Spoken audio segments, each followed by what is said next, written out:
I think I would like to invite Emma for the next speaker. I think something very interesting is a quick story. It's related to cross-cultural trust that really happens between me and Emma. It's like when we work in a group on UNESCO AI ethics, the Ad-Hoc group, actually we started a little bit fight with each other in a way caused by AI. So I wanted to collaborate with Emma because not only because she's from Africa, where I can get the first friend there, but also to work with her in a very close way because we're co-chairing one of the working groups. But we keep missing each other's email, and then we were like, oh, hey, why didn't you receive my email and reply? Why did you start like this? So this is the starting point, but you will never imagine that later the scenario would be like, hey, Yi, now I'm gonna sleep, so it's your turn, then you can continue. And I was like, give it to me, problems stop here. So see you later in several hours. So we were using the time difference to coordinate what we are writing about the ethical principles in the global recommendation. It was because of a spam filtering of somehow using AI that is really blocked the way to some extent at the starting point for our collaboration. But when you get to face-to-face interactions, even on the virtually on the web, we never met each other because of the pandemics. Well, it really removed the way for the concerns and really get to know each other in such a nice way. Where that is why when we initiated the workshop, the very first person that I would like to invite is our chair on UNESCO AI Ethics Ad-Hoc group. So Emma, the floor is yours. Thank you very much, E. Yes, I must say that was a tough start and not having known anyone. But all I can say is yes, and we grew to be friends, and I think we worked very well together. And if we look at what we accomplished in terms of the session that we were working on, the values and principles, I think that just shows, what can be accomplished in terms of cross-cultural work. So for me, thank you so much, and it's very nice to see all of you. I had other plans this morning, but this was far more important. So I'm very glad to join you. I will use, you'll see. Okay, I have slides. Okay, I don't trust myself to just speak because I get sidetracked. So I have slides. I must just move this to the other side. Okay, so the title of my talk may seem a bit too optimistic at best, and perhaps a bit naive at worst. Building a global AI ethics through cultural collaboration. So people think global is, is this top-down universalist notion, and culture makes one think of specific things. So am I deluded or just silly, or what's the problem? Well, I hope I'm not any of those things, because I think it is necessary and it is possible to build a global AI ethics through cultural collaboration. And I think it depends very much on how one also thinks about global. And I'm going to suggest a different way of thinking about global, not as top-down, not as one size fits all, but rather as something that we knit together through different cultures. So I will elaborate on this by saying a few words on the notion of interconnectedness, and a notion that I've been thinking about a lot and writing less on, but the thinking part is really important before we start writing always, is culture as calculus of AI ethics. And then I'll discuss some approaches that we can explore and that we can maybe look at in what follows. Now I have to move this again. Sorry. Okay, so why is global regulation necessary? AI technologies threaten harm to individuals in such deep layers of their lives that ultimately the harm will be to humanity as a whole. AI really does threaten at the core what it means to be human. And realizing sustainable AI development requires international cooperation, as we saw from the event abstract. But the problem is that one bad apple can infect everything. So if we want to talk about sustainable AI development, for that sustainability to in fact work, we do need international collaboration and make sure that the bad apples are kept out. And here I'm thinking specifically of issues such as ethics dumping. My continent is the lucky winner of transnational companies dumping, doing ethics dumping whenever it suits them. And it is not fair that countries that have little protection will be somehow then stopped in terms of their sustainable development of AI. And this also leads to the widening of inequality, which will impact negatively on everyone in the end. An example is that we have the youngest population in the world, in Africa, 19.2 years median age. Well, if this generation is left behind technologically, think of the impact it will have in the end on the world. It's not maybe a very, we can't see it now, but, and also this is something that has to be kept in mind if you think in terms of intergenerational ethics. So what I want to suggest is then that we think about these things through a notion of interconnectedness. So in African communities, a person is viewed both collectively and individually. Where in the West, it's difficult to view individuals as individuals first and foremost. In Africa, it's first and foremost collectively as a member of a society. So the notion of Ubuntu captures a concept of interconnectedness of all humans. And my plea is that AI ethics, that this notion of interconnectedness that is captured by Ubuntu in one way, it's captured in many other philosophies as well from the East, such as Taoism, Buddhism, and others, but that this notion of interconnectedness becomes the driver of AI ethics. So Muketsi Letseka directly translates Ubuntu as a human being is a human being because of other human beings. Samuel Mbiti translates it as I am because we are, and since we are, therefore I am.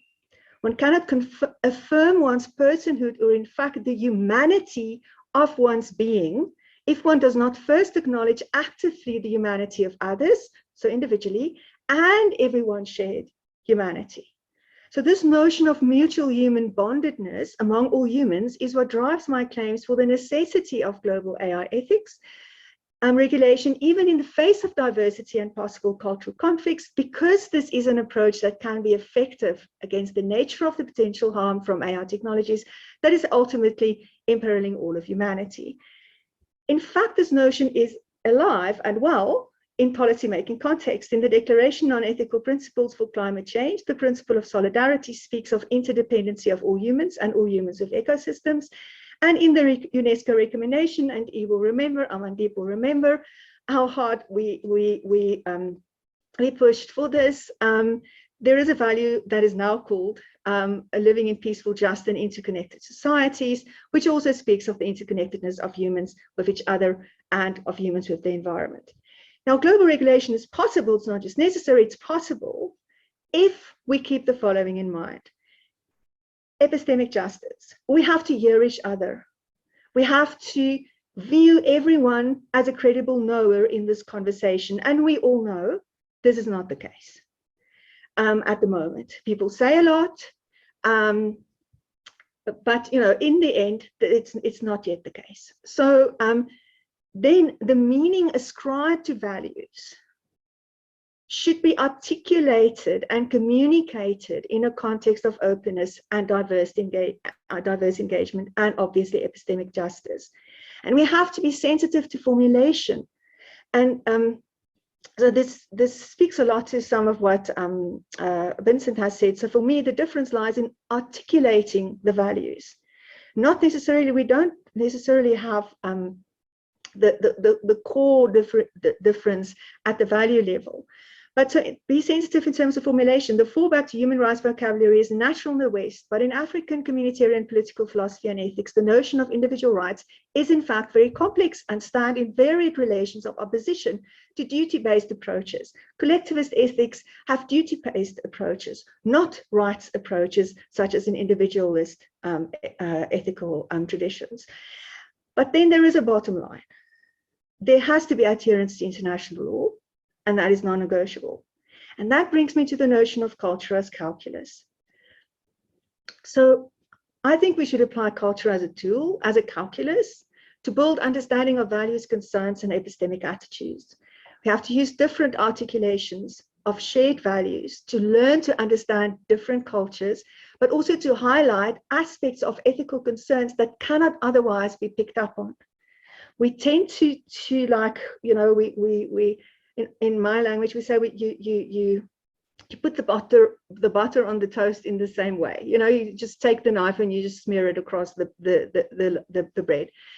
And you don't pick up the nuances. So we have to allow diversity in the values underpinning AI ethics to highlight different concerns. For instance, privacy. In Africa, the way in which people think about privacy is different from how it is thought about in the West, because the core value is not about individuals. It has to do with the collective. Ownership of data. If you think of regulation and communities in Africa, it is really important for us to own our data, because that is our other wealth, apart from the youth, is our data, but we don't own it. So we would want a specific kind of emphasis on that to make us feel welcome and cared for. So we have to evaluate the correct nuance of approach, rights-based, duty-based, value-based, to ensure best uptake. And we have to vary the approach according to value or context or regulation, and explain why. So culture, I suggest, should be implemented as an interpretation tool to measure inclusivity and predict adherence. So in terms of the way forward, very fast, we should stay focused on internationally agreed on mechanisms that support internationally recognized values, that reflect respect for the intrinsic worth of every individual person in all their diversity. So shared human goals through these mechanisms that I mentioned. And at the same time, we have to stay focused on making clear the urgency of the possible negative impacts of AI, so shared human concerns. But while we talk about these shared goals and concerns, we have to remain focused on active participation of all cultures in AI ethics regulation, and of all cultures and vulnerable groups in the AI system lifecycle. And here, I think of the emphasis that we put in UNESCO on inclusion being active participation. We need diversity in tech teams. We need to bring in this notion of cross-cultural collaboration from the bottom up. And I really think it's underexplored in AI ethics regulation and policymaking. So I really think we should explore the value. There are virtue ethics approaches. There's the new approach by Floridi and his collaborators of ethics as service. But for me, the research activism is maybe the best, data research activism is maybe the best example, where in fact, innovation and development is focused on the communities, and regulation is focused on the community that within which the AI system is developed. So there is a bottom-up participation and kind of informing of regulation. So these, according to this kind of thinking, innovation is not allowed if it is not to the benefit of the particular community from which the data has been harvested. So there, for me, that's maybe one way in which we can go.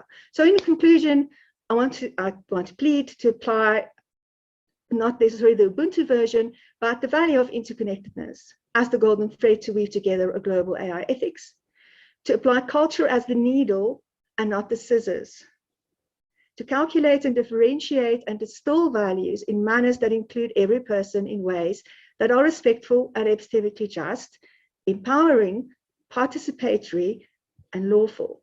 And it is non-negotiably, should happen non-negotiably in open and transparent discourses. Thank you very much.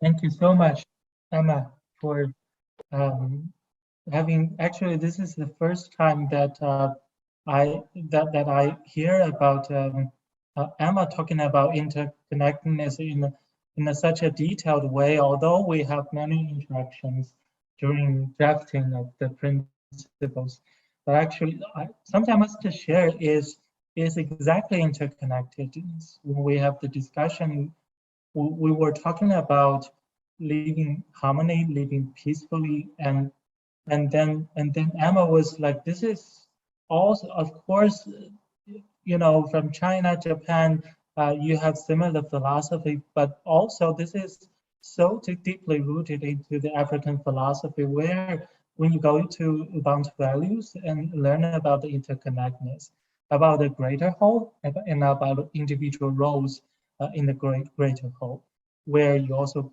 can see a version that in the UNESCO ethical principles, really living harmony, being to respect each other, but we can live in a different way, although respect each other, and also to interconnect various cultures together. Thank you, Emma, again for your wonderful talk that interconnect the different ideas together. Thank you again.